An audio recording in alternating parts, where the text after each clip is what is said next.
y dos, y dos, una, y dos, una, y dos. Hello and welcome to Cortesnyc Livestream, the podcast. This show broadcasts twice a week out of New York City. We are your hosts, Cortesnyc, and Carla de Puerto Rico. And on the show, we talk about art, creativity, city life from a Latino perspective. I'm a visual artist. And I'm a singer. And this is episode 45, Artistic Love. As always, you can find us on iTunes, Stitcher, Podbean, and Spotify, and also on social media on Facebook, Instagram, Twitter, and Tumblr. I want to give a shout out to Mears and Marie. They put together a great project on Instagram. It's called Mosa Bowery, M-O-S-A Bowery. It's a project that will be revealing itself next week. It's going to be an exciting project. I'm very happy to be a part of it. I want to give a shout out to Dr. Greedy, Germs, Topaz, CTF, Gin Fizz 9, Waste IF, Silac Attack, Merge Uno, Marca 27, Radical Tattoo. And a shout out to Charlotte, Serimar, and Harriet. All right. Artistic Love. Yes. So, last week we kind of introduced this episode as an episode about anniversaries and marriages and celebrations. We're not gonna get too personal because I don't think this podcast is about that. Yeah. But I do think that if you guys are listening to us so far and we're on episode 45, you are aware that we are a couple. Exactly. We are married. And we are an artistic couple, and that I feel makes us kind of unique. We both have our own backgrounds, but we have come together at this point of our lives, and you guys are witness to our personalities coming together, which I think that's what relationships are about, is personalities. Definitely. Sometimes different personalities coming together, even though they might have same maybe artistic background, but you know, the way you were raised, there's many things that comes into place when two people come together. So and Carla, I'm gonna give you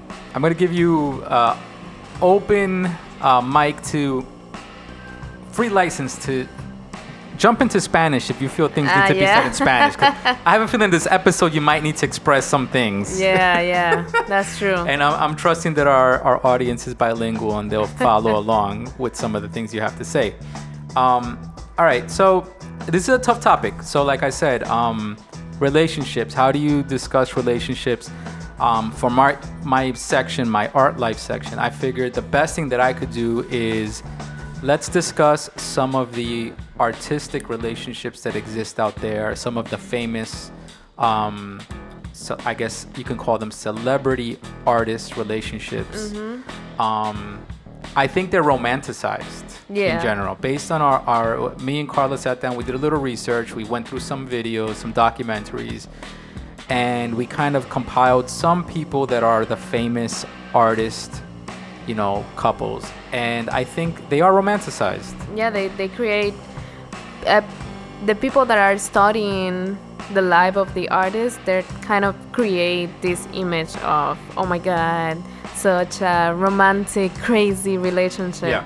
And maybe it was not like that, but we don't know because we were not there with them, right? So we have to maybe trust whatever is out there. And I'm sure the artists themselves, some of them that were alive when these myths were being created, they probably wouldn't fight the myth either, because it would probably bolster their, you know, exactly. their it will credibility give their and art their, a meaning. Yeah, exactly. Because that's other things that happen also because of their personalities. They will attribute their traits, their personality traits, to their art. So yeah. Agreed. I mean, another thing that I noticed was if you just Google search artist relationships, and you're gonna find the majority of them are heterosexual. Yeah. The majority. Yeah. Not all of them, but the majority are heterosexual. And I'm not saying that because I'm like, hey, you know, power to the bisexuals or the, you know, homosexuals or whatever, but I just noticed that it stood out to me. I was like, oh wow, that's weird. In an artistic, if you're looking for artist relationships, you would assume that they would be more mixed relationships. Yeah. I know for a fact, like Dali, I'm a big fan of Dali's work, but I know that Dali and his spouse or partner. Yeah, they were open and they were also bisexual. Like I know that there was like, they had their own world in their relationship, and they didn't pop up as the top 5. You know what I mean? Like the top 5 were always like heterosexual. So that was interesting. But also, like we said, some of these artists, they didn't wrote their own stories. Exactly. So we don't know if maybe something like that happened, and and it wasn't told, so nobody knows. All right, so I'm gonna start with my list because we're gonna keep this episode kind of brief, so that we don't spin into like personal relationship details. But yeah, but let's start with the top one. I think the top one that everybody is probably gonna have on the tip of their tongue, because this is the Latino podcast, right? This is the Latino artist podcast. I'm sure the top one's gonna be Frida Kahlo and Diego Rivera. Yeah. When you think about Latinos, you think about artists, and you think about relationships. Boom, right? Yeah. Frida Kahlo, Diego Rivera. What can we say about their relationship? Carla, you go ahead. Start. Well, it was. They tried to have some kind of like a traditional relationship. They got married, but it wasn't traditional because they were both artists, and they were all both had their own ideas. So I feel like their ideas conflicted, and more because one was more famous than the other. So I can see that. I think another thing we noticed about some of the more famous relationships, and I don't know if this goes into the myths that people build, but is the age differences. Oh yeah. Some of the bigger names, the people that I recognized as painters and artists, they had huge age differences in the relationships. I'm gonna break from the list, but I'm gonna say right now, Diego Rivera and Frida Kahlo, they had 20 years difference. Yeah. The next one we're gonna talk about, which is Pablo Picasso and Francois Guillot, 40 years difference. 40 years. That's great. Georgia O'Keeffe and Alfred Staugelitz, 22 years difference. There's another one, de Kooning and Elaine Freed, 14 years difference. So a lot of these relationships had a big age difference. Yeah. You and I, we have a big age difference. It's not a secret. We don't try to hide it. Yeah. We have a 20-year difference in our lives, but it's something that in the beginning seems odd, but once you start to like have your relationship, you realize that there's nothing odd about it, and as the years pass, it becomes smaller and smaller. In the sense, I mean, we'll talk about Picasso and Guillot, but their 40-year difference at the end of their lives made no difference. Exactly. Because at the end, they both lived into their 90s. Exactly. Who's counting 40 years when you're in your 90s? Like, so I think that's something that, when people say age is nothing but a number, I think artists definitely can see that. Yeah. I think artists can see that age is nothing but a number very clearly. Yeah. Well, let's stick to Frida Kahlo and Diego Rivera. So the two of them, definitely different personalities, but part of the same movement. They had some ideals that kept them together. They were married, then separated, then divorced, then back together. Married again. They both cheated on each other left and right. It wasn't something that I would recommend. I think that in my life as an artist, and this is where I'm throwing a little bit of myself in there, I have always looked for something stable in a relationship. I feel that art is such an unstable environment to be in. An artist's life is a very, in itself, as yourself, as an artist, you're in a turbulent place in your own mind, that I look for stability in a relationship. I feel like I look for a partner that can help ground me. I look for family. That's why I had family. I had sons, and I've had a previous relationship, because I look for something to hold me down and ground me a bit. Yeah. Not to drown me. Yeah. And not to sink me, but to anchor me. Yeah. And to kind of keep me grounded. And I feel like that is necessary, and that's what I always look for. It's a balance. I never, if a relationship got too crazy, I feel like I walked away from those relationships, and I feel like when they became too open or too, unpredictable, they scared me. Yeah. And I tend to walk away from those relationships in my past. Yeah. I don't know how do you feel about that? How do you feel about? Yeah, I mean, I feel like Diego and Frida, people had idealize their relationship, because I feel like because of the image that Frida has now, because even now more than ever I feel Frida is such a definition of feminism and art and a way to express yourself in a feminine way, in a way in her art, you know. So I feel that relationship became idealized, and you see it on social media, you see it on Facebook, the memes, the pictures, the images, but maybe it was not the perfect relationship. And same, I will not advertise that. Right. I will say that it's better, I mean, in my case also, to have a stable relationship, somebody that you can count on, and that way both grow together. I feel like once you start having other partners and it's more like an open relationship, it becomes a little bit more difficult to trust each other, yeah. I think. And I like when you said both grow together, because I think when we first got together, there was some opinions about the age difference. Yeah. And I kept thinking, I guess they don't know me or they don't know themselves, but there's still so much more for me to grow. Right. You know, I'm in my mid 40s and I still feel like I'm learning every day. And if I would dream of reaching the age of 90, right, I'm not even midway. I'm still growing. So your personality, because you're an artist, I feel you're very open to learn, to learning new things. So yeah. All right, so let's move into the next ones, because we're going to try to keep it brief.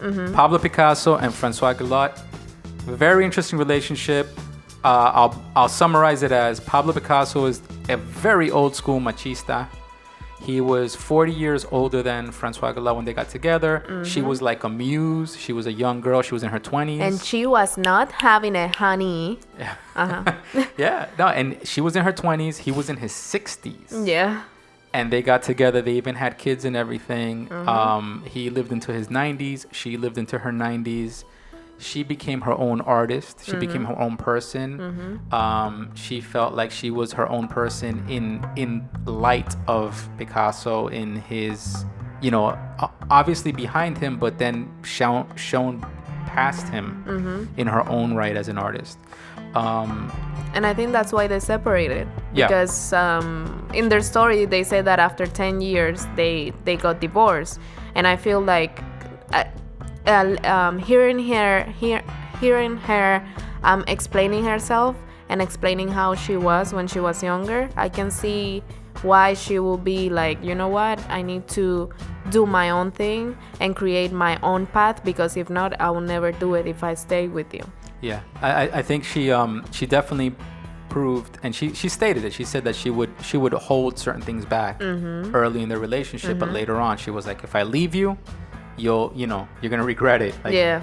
She said, once I leave you, I'm gonna leave you. Yeah. And the relationship didn't last forever, and I think that's another part of these relationships, these artist relationships that are, come and go. I mean, a few of them have lived till the end of their lives, but a lot of them are stop and go type of relationships. Yeah. But Pablo Picasso, François Gillot, that's a very interesting relationship. You should look it up. Yeah, those are interesting. Look that up, definitely. And there's a lot of information about them. Another one is Georgia O'Keeffe and Alfred Stieglitz. 22 years of a difference between them. Georgia O'Keeffe is known for her feminist, background. Her art is attached to the feminist movement. Alfred Stieglitz is one of the godfathers of, modern photography. He was around photographing New York City when there were still horse and buggies in the streets. Very interesting. Both of them very interesting. Yeah. I'm not a huge fan of either one, but very interesting to learn about them. Yeah. What do you think about that relationship? I can imagine like how that relationship was, because he into photography, she into art, but I feel like her art was more like landscape or outdoors. Yeah. So I feel like that's a great combination, because while he take the pictures, she can be painting the landscape or the image that he was taking. So it was interesting too to learn about them. I never knew of them before, and just a relationship, it was just interesting to hear about. Another one on our list, one that I'm not too excited about, but hey, they're on the list. Marina Ambrovic and Ule. Oh yeah. These two became famous because of their video. Their video went viral, and it was an artistic performance. Yeah. Where she was in a room. Everybody came to visit her. Strangers came to visit her, and she would open her eyes and react to their face silently. Yeah. And he surprised her by showing up where they had been estranged for years. Yeah. They hadn't seen each other for years or something like that. Yeah. The title of the video was like, how is it to look at your first love after 20 years of not speaking to them? Something like that. Exactly. So another situation where two artists' relationships become mythicized, like legendary, becomes like a myth are built around it. Yeah. And for them, it was a performance piece, I'm sure. I'm sure it was staged. I'm sure it was a performance piece. But it became a big myth. It became a big viral legend. Yeah. But I think their relationship was interesting. In the beginning, I was skeptical when we started looking at their video about their past, and I was like, well, they're kind of crazy and they're kind of weird. But I think it's respectable that all their relationship, they documented it. They built work around their relationship. Their actual art, their performance pieces, was about relationships. Yeah. And yeah, they were saying that the videos and the performances were about what their relationship was not. So whatever they wouldn't do in their relationship, they were trying to portray to see how people in relationships that had this kind of problems or situations will look at each other or will look like. Yeah. So, I mean, there's somebody, if you look them up, that's a very interesting artistic relationship. Out of the ordinary, open relationship, but hey, that's their thing. Another couple that I would want to mention, an honorable mention here, Jackson Pollock and Lee Krasner. I'm kind of a fan of Jackson Pollock. I know about their relationship. It's a relationship that's it's got its ups and downs, but it's an interesting one to research. Another honorable mention is Simone de Beauvoir and Jean-Paul Sartre. They are more philosophy people than anything. Progressive. Right? Yeah, right. The most progressive you're gonna hear about. But it's actually very interesting to hear both of their views, because if you think about it right now, it's so on point with everything that is going on. That is, at their time, it was very progressive, and at this time, it makes total sense. She was very feminist. He was existentialist. Yeah. His whole thing was very philosophical and like, what is what and what is real and what is not real. And it's very interesting that these two would be in a relationship together. So yeah, look them up. Simone de Beauvoir and Jean-Paul Sartre. And I would say I want to close this episode up with some advice, quick advice from us and from my experiences in relationships. I would say number one, if you're in a relationship with an artist, or if you are the artist in a relationship, pay attention to your routines, pay attention to your habits. Don't judge each other, don't encourage each other, just to be. True. Just try to be, just let each other grow. True. And realize that you're going to be in it for the long run. Yep. Stay humble. You can both be great. Yeah. Nobody's better than the other. Yeah. And to be part of an artist relationship is to know that time doesn't matter. This is what we've been waiting for. Estás haciendo todo igual, no tiene ningún color el paso que hace. Separa menos tiempo. 1, 2, 3, 4, 5, 6, 7, 8, 9 y 10. Culture talk. Yes, culture talk. So, on this culture talk, I wanted to I was reading some articles, right, on marriages and tips on how to keep a happy marriage. Interesting. I think I still have some more opinions on that, so this is good. We're going to keep this going. Happy wife, happy life.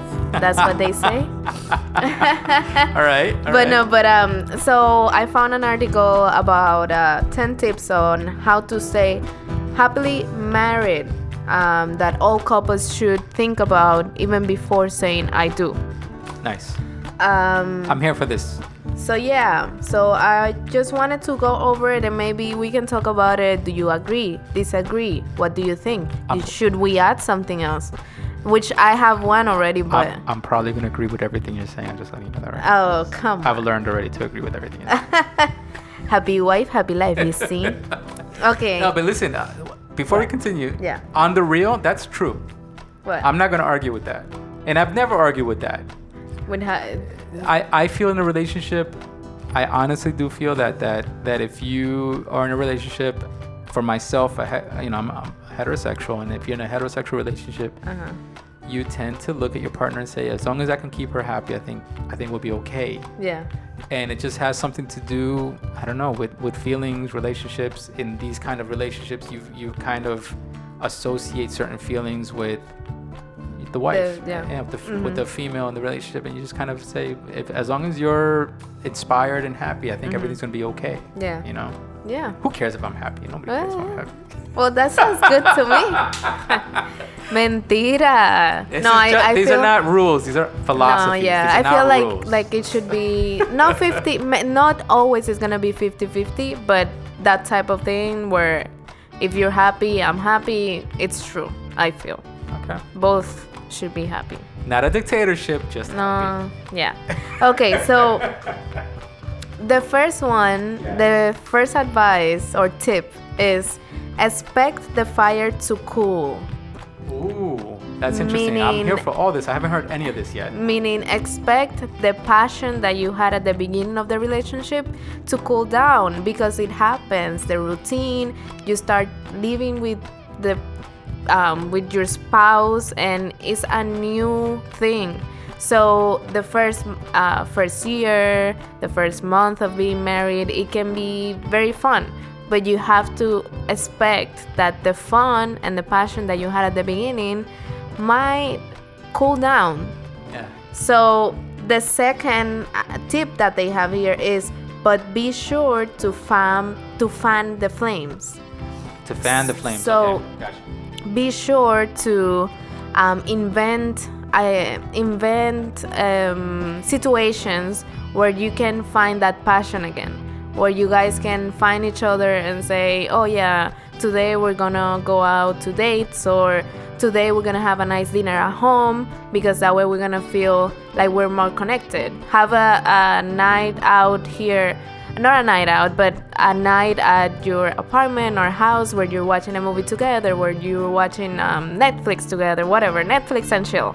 But you know that you can reconnect with that passion that you felt before. I hear that, and I think that's one of the interesting parts. If you look at it as a game and not as a challenge or a burden. Some people look at it as a burden. Yeah.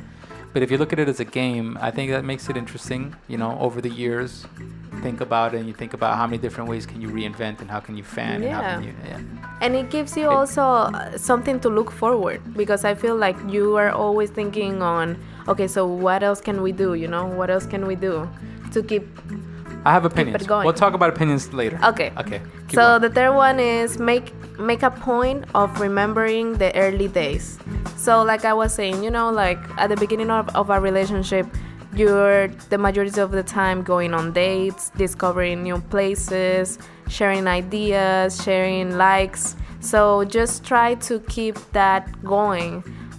Even though you have a new routine, and it's true that you guys have to work so you can survive, you also have to be able to, you know, remember those days when everything was a little bit easier or whatever. Maybe in a way memorialize those times. Yeah. Like I know scrapbooks are like the dumbest thing to say, but scrapbooks, but find ways to memorialize those glory days of your relationship so that they live forever. Sure. Right? Yeah. So the fourth one is make romantic gestures often. So, for example, just hug your husband or wife, or give them a kiss, and I have the next one, well, it's not the next one, but it will come. Okay, so, but say some compliments, and tell them, oh, you look good today, or oh, you're handsome today, or oh, you're beautiful today, you look beautiful. Stuff like that, so that the passion, it stays awake in the relationship. Okay. The fifth one, which I feel like this should be the first one, but okay, it's keep communication flowing. That should be the first one. That's funny. That should really be the first Yeah. one. You're right.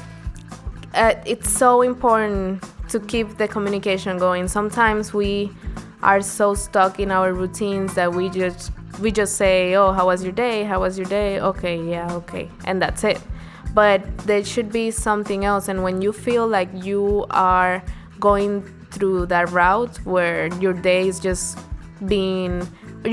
your weeks or whatever are just being talking to your spouse about how was your day, then try to find maybe a movie, maybe something that you are interested about to talk to your spouse about, because I think that creates more of a connection and a reconnection with your partner. I have opinions about this too, yes. All right. The sixth one is don't allow yourself to get defensive. So, sometimes I get a little bit defensive. No, and I'm not chuckling at you. I'm saying, even at myself. Yeah. I think this is the most human flaw that we all have. Yeah. Any of us, and I'm sure 80% of the listeners right now are thinking of themselves and saying, wow, the minute that we said, the defensive word, like, and it's so difficult. You feel like you're pointing at you. Yeah. You know what I mean? I'm speaking right to you right now. You know you're hearing me. But but I that's a big one right there. Yeah, so putting your defensiveness aside, right? Yeah, so when you are having an argument or you don't agree with something that your spouse is doing or is saying, just try to listen and try to understand. And in the article say that the more you listen, the more you're gonna feel the other person feel comfortable, so that they can lower their tone and feel more comfortable to explain their emotions and feelings in a more comfortable way, I guess, in a way where you guys don't end up fighting. But you actually have a discussion about something. 7, this is the one I said before, show your love daily. So say, you look so handsome, you're so beautiful, I love you. These are things that you should do every day, because the more you do it, the more I feel like the more of a connection in the couple there is. You mean more than just 4 times a year? On Christmas, anniversary, Valentine's, and birthday? Yeah, definitely. More than 4 times a year I gotta do this? Yeah, every day. Every day. I feel like I subscribe to the anti that. And what I do is I ignore Christmas, Valentine's, anniversary, and birthday. Exactly. And all year round, I'm like doing. extra. Mm-hmm. Valentine's Day, I'm like, hey, what's up? Yeah, exactly. Hi. That's exactly how it is. And then I remember, oh, look, it's Valentine's Day. We should do something. Yeah, we're not that traditional. I feel like in that sense. I'm the opposite. Yeah. But okay. Not because I'm trying to be negative. Maybe it's just my own anti-system personality. So the 8th one is make regularly scheduled dates a priority. So have on your schedule. That's a very great one. Maybe one day of your week to go out and have dinner and have drinks. And that can actually sparks the relationship a lot, because you have a new experience, going out, having fun, dancing. It's something that creates a new atmosphere for your relationship. The 9th one is offer compliments often. We said that. And the last one is keep taking risks. Yeah. Together, I'm assuming. Together, of course. I'm assuming together. Yeah, That's a good one. I'm going to write that one down as well. Yeah. So, what do you think about these tips? I have so many opinions. Let me start from the beginning. Okay. What do you have to say? Let me preface this whole conversation by saying I was previously married, I think 11 years. Yeah. Long time. Yeah, high school sweethearts. We had 2 boys. We had a good run, but things just fall apart, and it is what it is. You and I, we've been married 4 years now. Yeah. Which is really impressive for me because it feels like we've been married 4 months. Yeah. And I'm not saying it just to gas you up. I'm telling you the truth. For whatever reason, our paths crossed, and it's just time has stood still. Mm-hmm. And I think I'm going to mention that in this conversation, but that's what I was looking for. I was looking for a relationship where time is irrelevant. Yeah. You know, where I'm not counting anniversaries. Right. Where it is 4 years, and I'm like, holy shit, it's 4 years. Yeah. You know what I mean? Instead you of don't like realize it. Like, you don't oh realize it, you know. And we've celebrated every anniversary, but the point is that you don't have to feel like you're counting the years together. Mm-hmm. I think that's something that I you know, people have asked me before, you know, how did you know that this was the person for you? How did you know that you should be married if the first time didn't work out and you spent so much and you invested so much of yourself into it?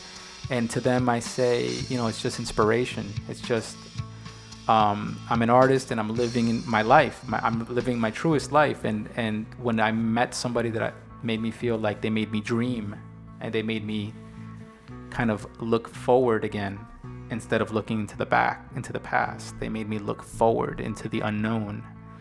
I think that's what I look like. That's my challenge. I want to rise up to that challenge. I want to get into this relationship, and I want to see it through. Aww. I'm not trying to gas you up here. This is not about you, Carla. This is about the listeners. Okay. Sorry. But I think that goes into the things, and that's why the things that you just mentioned on your list ring true. When you said the last one that you just said, risks. Mm-hmm. Well, our relationship was a huge risk. Yeah. When we got together. From the start, beginning. Yeah. From the moment I decided to meet you. Yeah. It was like, what the hell are you doing? I mean, just the quick summary. Carla was living in Puerto Rico. I was living in New York.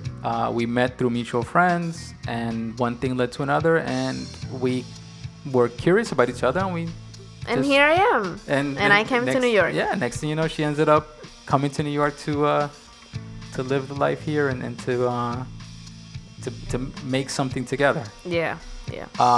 But that was a huge risk. Yeah, it was. And on my side as well, you know, I kind of felt like I was done with marriage. I was done with these kind of things, and I felt like, no, this is something I want to take a chance and try to do something with. So on our 4-year anniversary now, you know, I can definitely look back and say, yes, I see that. I see why I was, you know, into the idea. On these some of these points that you talked about, communication. Yeah. Major part. Major. For us, communication is not just communication like what people regularly think of communication, but for us, it's also bilingual communication. Mm-hmm. Yeah. Body language. Yeah. Communication with our art. Yeah. You know, you're an artist, I'm an artist, and we communicate with that. I think all those levels of communication for us have contributed to me feeling like this is the right path and this is the thing to do. Yeah.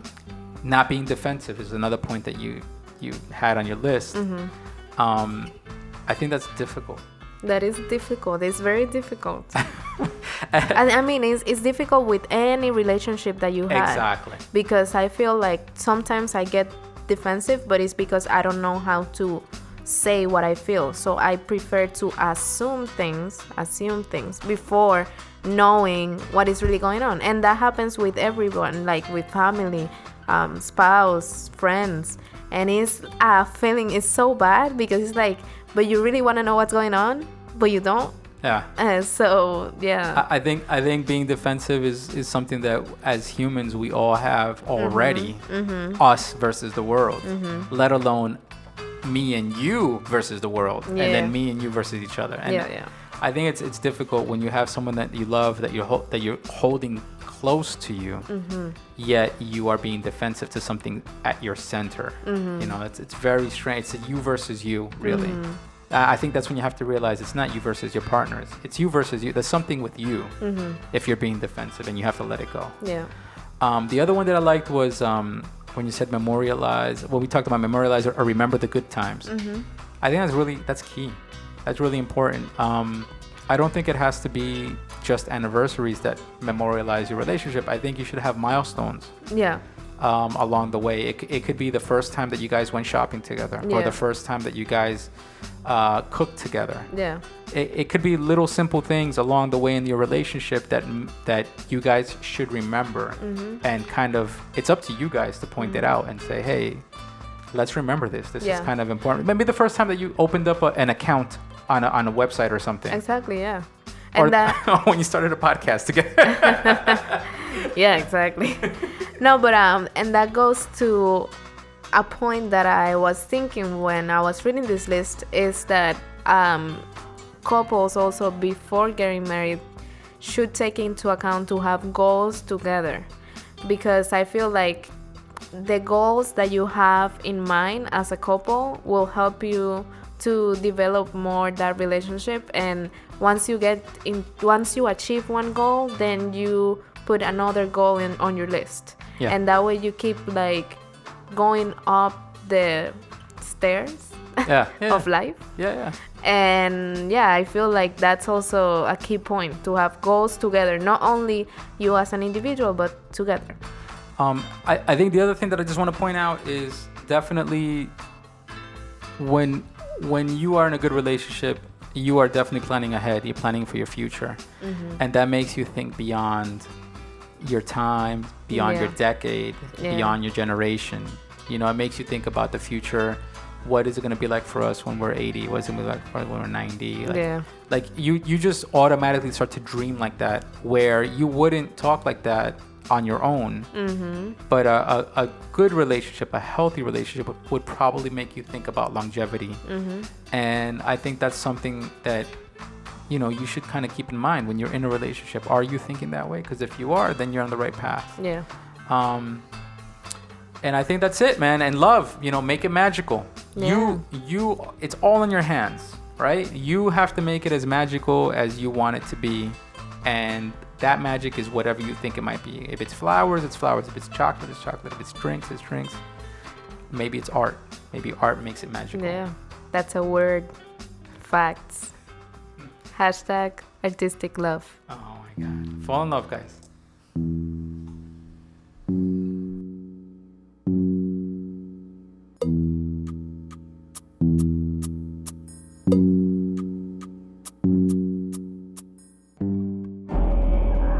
You wanted me to teach you, right? This is street reality. Hablando español, Carla. I know you don't have any words for me. I have words. How do you say relationship? Relationship. I was gonna say relación. Yes. Is it? Yeah. Is that really the official? Yeah. Okay, relación. Relación is relationship. How do you say couple? Couple. Pareja. Yes. Okay. How do you say partner? Oh, wow. So couples, pareja, partner is... Shit. Partner. I think you got me on that one. I think we talked about this before. Go ahead. Okay, so it can be compañero o compañera. Compañero o compañera. O compañera. Partner? Wow. Yes. Okay. I mean, I know that, but I just didn't think it was used that way. Yeah. Okay. And how do you say spouse? Spouse. Shit. Yeah. I'm thinking like 5 different ways of saying it, and I can't think of one. Okay, so there's only 2 ways. Feminine or masculine? Esposa or esposo? Isn't that wife and husband?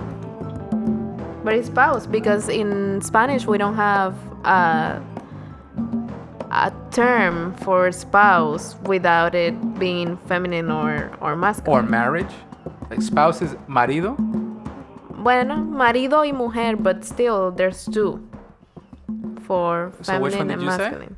Esposo o esposa. Esposo, esposa, but that's husband and wife. That's more like marido y mujer. Husband and wife is more marido y mujer because in church, when you're getting married at the end, they say, aquí tienen marido y mujer, husband and wife. Okay. But then spouse is more the actual definition of esposo and Yeah, esposa. Got you.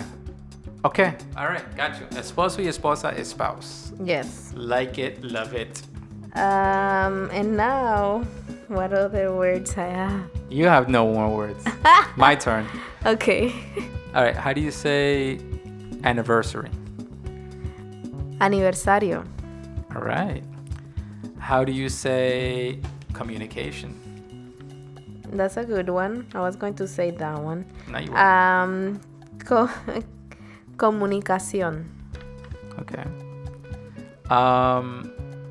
How do you say we were talking about we were talking about artists that are in open relationships. Is there a phrase for an open relationship? Relación abierta. Really? Yeah. All right. Amigos con privilegio. Oh my God. Felices los cuatro. friends with benefits. All right. Another episode in the bag. Yes, that's right. Carlita Carletona. Next episode, we're gonna talking about dinero. Yo quiero dinero. Hey. Yeah. We're gonna talk about pricing your art in art life. We're gonna talk about how do you value your art, how do you price your art. I'm just gonna give you some advice and some experiences that I've had. And on Culture Talk, we're gonna be talking. You guessed it right. Jenny for the blog. J-Lo. What an intro. All right, I'm gonna look forward to your conversation about Jenny for the blog because she's not really from your block, right? Well, she said she is, but we'll see.